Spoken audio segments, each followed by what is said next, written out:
Okay, thank you for stopping back in 9 World Chronicles. Today I'm going to put you up on Shed. By the way, you're welcome, because this is important deity to know who come from ancient Kemetic belief systems.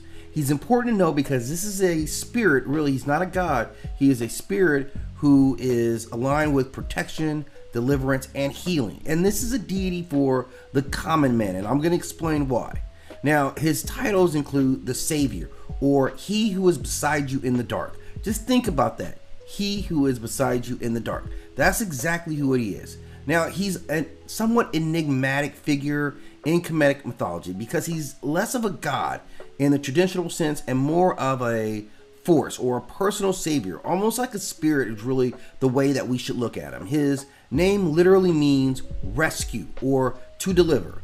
And unlike other state gods of temples and the suits, he was the people's god. He was worshipped in homes. He was invoked in times of danger and prayed to for survival in a chaotic world.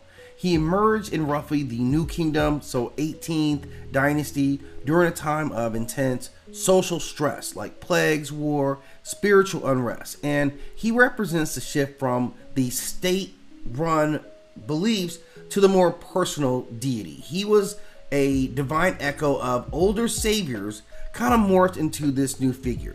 And his imagery often depicts him slaying serpents, wild animals, and protecting the souls from demons. He was a spirit warrior from this unseen realm that was uniquely geared towards helping the average person.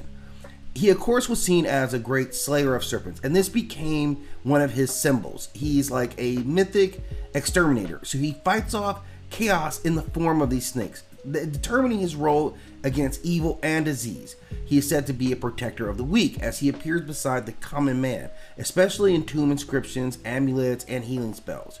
And he is a healer. He is tied to deliverance from poisons, illnesses. He possesses cures for curses and even can help when bad things in fate are destined to come. Now, his abilities are pretty widespread, but he stays basically to helpful tools. He is a demonic banisher, so he removes malevolent forces, much like a spiritual bodyguard for you personally. He enhances luck or chance in deadly situation. He fights fate with a little bit of divine intervention sprinkled on top. He can block curses, hexes, and psychic attacks, so giving you spiritual shielding. And he's also known for his just straight up combat mastery. He's often depicted spearing lions, crocodiles, snakes, just a metaphor for conquering various fears. So a very important deity. In terms of his legacy, he was again always popular among common people. His name was often etched into tomb walls and worn as protective amulets. His cult was an informal cult, very decentralized, almost a grassroots type of organization. And he was the emergency god, called upon in moments of life and death urgency. He bridges the cosmic and the personal. He brings the divine and bridges it with those who are in despair. He had some later influences in messianic belief systems as well, as a divine figure who rescues without judgment, tied not to temples but to individual souls. And in some circles, he is called the Kemetic Christ architect. Although he is not crucified, rather stands eternal as a guardian.